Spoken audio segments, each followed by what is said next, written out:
So today we want to talk about how do you end the day? How do you close down? How do you get to that place where you know, okay, it's time to go to sleep. If I'm going to have a good day tomorrow, I need enough rest. Traditionally in the United States, we don't get enough sleep, particularly from the middle of the country toward the East Coast. West Coast has the advantage of the 3 hour difference. So there's oftentimes people on the West Coast actually do get enough sleep, but for the rest of the country, mm, not enough. And then there's difficulty sleeping. So how you end the day will really set the tone for the next 6, 7, 8 hours of sleep that you're getting. So how do you do it? How do you close off the day? Well, first I want to say, set a time that you go to bed and then a time that you wake up. So a time that you're going into the sleep mode, time that you're getting up. Be consistent. Why do we do that? Because we're creatures of habit. The brain loves habit. It likes to put things into the subconscious as fast as it can. So as we're learning something new, like a new skill, tying your shoes, at the beginning it's full concentration, full attention to the whole thing, getting the, the laces correct and spinning them around. Anyway, once you know how to do it, we could carry on a conversation. You could tie your shoe while we're talking and not really think about it. We go into unconscious competency in terms of the learning steps, right? It's conscious incompetency, then we go to conscious competency, and then we go to unconscious competency. It's those stages and steps that we go into. Same with sleeping. So when we come into the world as babies, we don't know how to sleep all night. We have to learn. It's a skill that we learn. Um, and believe me, when you've achieved that, your parents are like, "Oh my goodness, the child slept the whole night." Because how do they know? Because they slept the whole night. So we learn that skill. We learn how to do it, and then different things in life comes along, and it's not always so easy. So you want to get back into learning and relearning the habit of sleep, and we'll have some other videos on this too because it's just so important. But this is how do you close off the day so you can go to sleep. Um, the first thing is consistent bedtime, consistent wake time. So if you're not doing that, try that out. Just practice going to bed at the same time, waking up at the same time. Even if it's restless sleep at night, we'll get to the point where you fall asleep easily, you sleep the whole night through, and you don't wake up until it's time to get up in the morning. But it begins with having these regular times. And then in preparation for the evening, start the wind down of the day. I'd say 3 hours before you're actually going to be in bed, sheets pulled up, um, or comforter, whatever you sleep under. Um, Give yourself like a 3 hour window to get there. And what do you do during that time? Well, make sure if you're using screens, iPad, iPhone, computer, that you've turned off sort of that day activity. I think it's a blue light or something, and most of the screens now have an ability to turn that off for like nighttime use. So make sure you do that. Usually you can set a timer in there. My phone is set for 7 p.m. at night till 7 a.m. in the morning. That light is gone. It's not here. So you can figure out how to do that. Now, I'm not a techie, so if I can figure it out, you can figure it out. So about 3 hours or so before, start to get ready to go to sleep. What are we doing? We're turning down and turning off the external things that stimulate us. So television and the television screen. I'd say a good hour before you're finally into bed, as you're doing your wind down, turn off the TV. If there's some favorite show you want to watch, there's ways of recording it. The streaming uh, companies that are out there, You don't have to watch it at the time that it's actually being, if it's being broadcast at all live, you can watch it another time. Like Saturday Night Live, you can watch that on Sunday. Okay, you don't have to stay up till midnight to watch or whatever it is. Okay, get my point. So what are we doing in the time leading up to that? Do a review of the day. Get your calendar out. What were the things? What were the activities? How did they go? How did you do? If you're the team leader, how did that work? If you're a member of a team or a work team, what was your contribution? I live in Connecticut, so we get to watch the UConn women's basketball team win year after year after year after year after year, and learning and listening to the coach talk, you pick up leadership skills of how is the team able to do this year after year. It isn't just that you get some exceptional players in a particular year; it's happening all the time. It's the model that the coaches are setting, and one of them is be the team leader, be the team coach, know how to coach the team as a player, know all the different positions that everyone plays on the floor. So if you're a guard or you're a forward or you're a center, you know what the other people need to do and how they do it, because during practices, you play that position, you do the work, you become the team leader in that position. Um, if most of us did that at work, the teams would be much more efficient and effective. Um, and managers be much more effective. Just had a conversation the other day with one of my clients. I have the contract with the hospital, and so she was saying, my manager's just, this, whatever. And I wrote back and said, well, not all managers are leaders. They haven't been trained. They don't know how to do it. They acquired that position, as Peter Drucker talks about, the rise to the level of one's incompetence. And unfortunately, that happens a lot in business. People keep moving up, but the training isn't happening. There's an assumption, well, if you've been led, then you know how to lead. Absolutely not. It takes practice.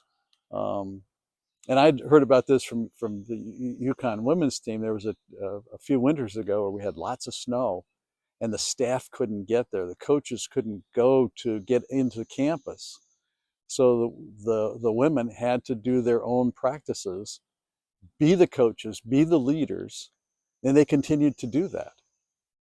There is a system for doing that, and they did it well. And one of the other universities here, Quinnipiac, had an opportunity to go and study and learn. So the team went up, the coaches all went up, and they learned by example from what the UConn women were doing.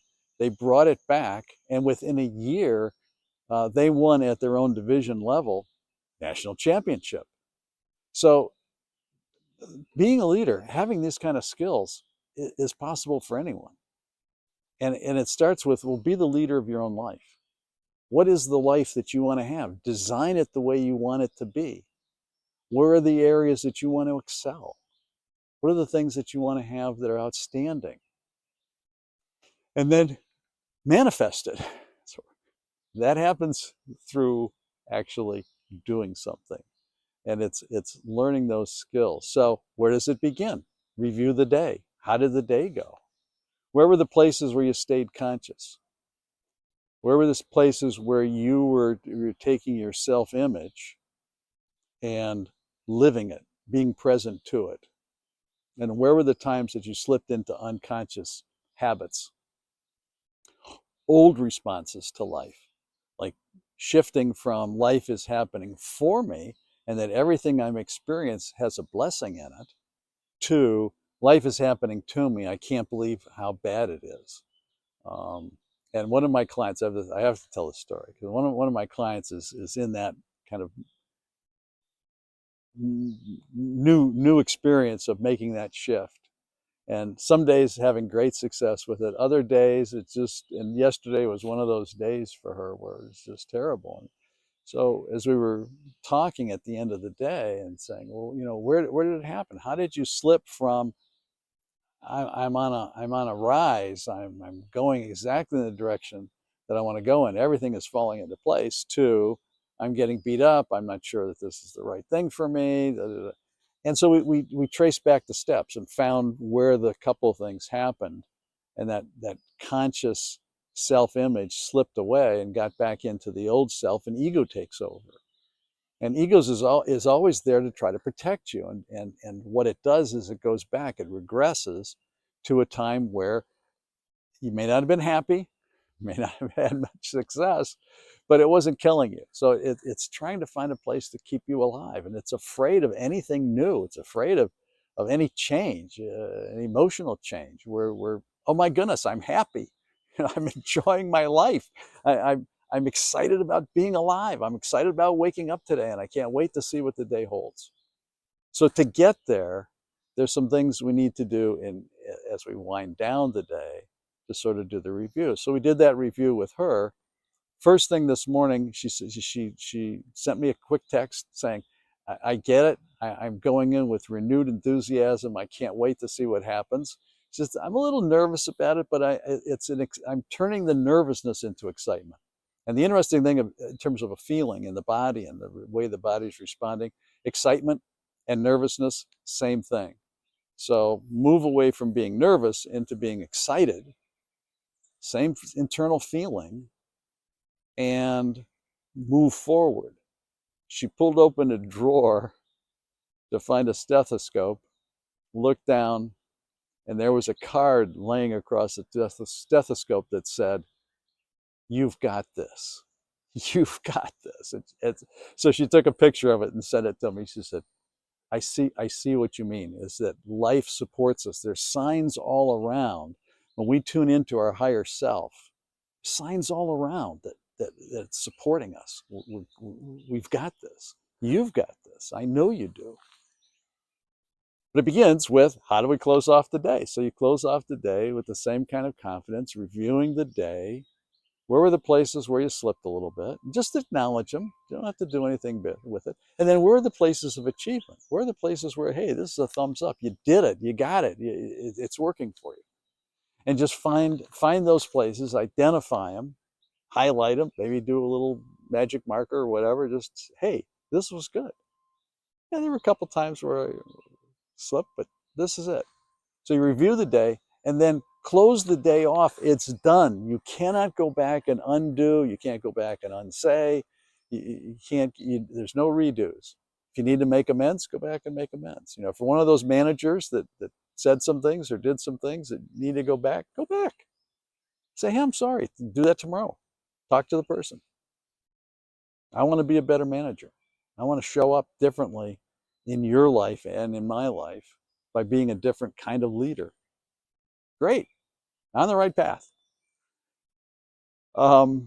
So we want to close off the day and then end it. Now, is there anything that's undone? Put that on the schedule for tomorrow.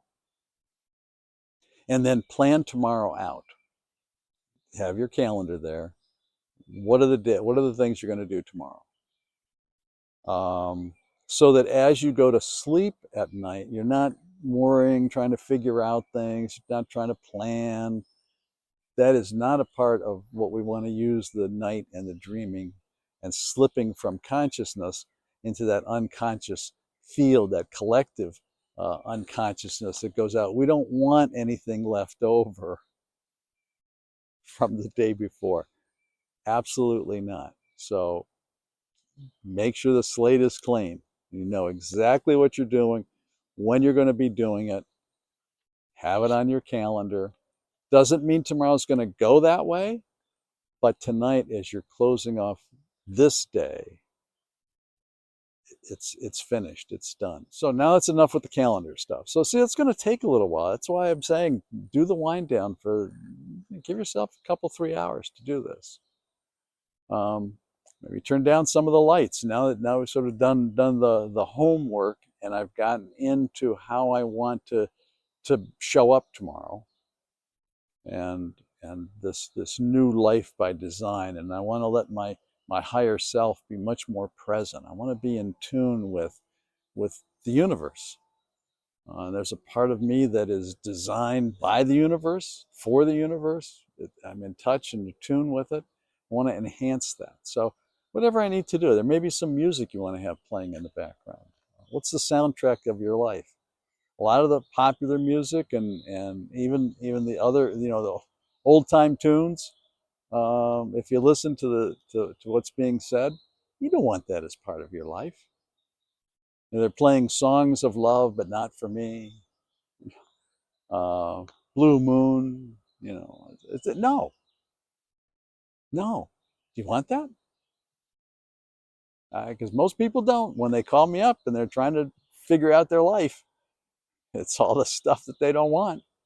And yeah, there's soundtracks out there that will support that. That's just not what you want. That's not how you want your life to go. So think about the music that you're listening to. Some great inspirational music. Um, if it's toward the evening, I'd say maybe a slower rhythm. I want my brain waves to begin to slow down, calm down, quiet down. So adjust the music that you're listening to. There's lots of help out there for that. So happy to talk to you about it. But there's lots of wonderful, wonderful, wonderful music and inspirational lyrics that just inspire you to a better life, better living. So as you're winding down, closing that day off, you've planned for tomorrow. So now we're going to close that off and then go back into your self-image again. Who are you? And who do you want to be? Who did you come here to be and to become? It is a lifetime journey, by the way. You don't retire from it. This is this is this is part of life. Well, I did this. This was I was a physician for 40 years, 45, 60 years, whatever. Uh, I use that because the person I was just talking to about that said, now I'm retired. I don't know what to do. Well, it's not so much the doing part. You didn't come here to be a doer. You are a human being. You came here to be. And it's better to learn it at a young age and become. Use your being, use your daily living to become all that you can be. To borrow a saying from a particular group of people, um, to be all that you can be. There's no limit to it. It isn't like, oh, I've achieved it. I'm there. No. Keep going. Keep growing. So the winding down part is important because then the last thought at night lasts all night. Let me say that again. The last thought at night lasts all night. So those images, it's why, like if you go to a movie and you watch a movie, a lot of times you come home and you dream yourself into the role of the heroine or the hero, and you relive the movie more in your life. And it's an interesting phenomenon. So what we want to do is set the stage as we're getting ready to go to sleep for a wonderful play or a wonderful movie of ourselves being the the best the best of ourselves in all different types of situations, expected, unexpected, planned, unplanned, to be yourself, to be present in your life, whether waking or sleeping, and this amazing human being that you are, connected to the larger resources of life. We often talk about the field of possibility. When you're in that present moment, you have the opportunity to do that. If you're leaning way back into the past, and if you're reliving and reviewing and watching reruns of times when you weren't that, stop it. That's you can do that. You're up in the projection booth of those movies that are running in your head. Stop showing yourself the worst of the worst. serves no purpose. It certainly will not support or help you as you go forward in life, as you sleep your way into the next day. So stop that. If you don't have great movies to draw from, I have a hawk up here flying around. You probably can't hear it, but it's quite loud. If you don't have great movies from the past, make them up. As I've said before, it's a point of perspective. So you who you've been and how you were, it's just one point of view. If we had a camera, 365-degree camera, looking at all the 359 points of view, you'd realize and say, "Oh, that's not me. That's not who I've been and what I'm about." You'll see other parts of you, amazing parts of you, outstanding parts of you. I had to put my glasses on so I could emphasize this to you. Use those movies and make them up. They're just stories. It's just a script that's running in the back of your head. If we pulled it out and said, this is exactly what happened, you'd realize that's part of what happened. I did experience that. But wow, now that I can see the whole picture, there was a lot more to it than that. So make some stories up. See yourself being the hero, the heroine, however you want to see yourself in your life. And just take a little time sort of fantasizing, imagining everything working out for you. Everything always works out for you. That you are this amazing, loving human being. That you have the capacity to be anything and everything that you want to be. And just spend some time reviewing that and reviewing it and reviewing it, seeing it over and over and over again. And then ask the universe to guide you during your time of sleeping. And do it intentionally and purposefully, that as you release the consciousness and you get ready to go into your life as a sleeper, that it's for your highest good, for you and for everyone. It's not that difficult. I know some of you are saying, oh, Tom, is not how I do it. I need the television going on in the background. Absolutely not. Because you're in a hypnotic state. You're actually in the brain activity and brain waves very open at the point of going to sleep and then as you sleep, which is why hypnosis is so effective. If you want to do that, then get one of the eight-hour soundtracks. Joe Dispenza has a bunch of them out there. Some other places have really good, positive sleep through the night. Put a headset on, listen to that. That's fine. If you need some guidance and practice, and then pretty soon you'll be doing that all on your own. You'll be designing your night's sleep, how you're spending those 6, 7, 8 hours, and guiding yourself on the path that leads to an amazing life. I know you can do it. If you have any questions, feel free to ask them in the comments below. If you have discussion you want to do, write to me. There's an email address to contact me.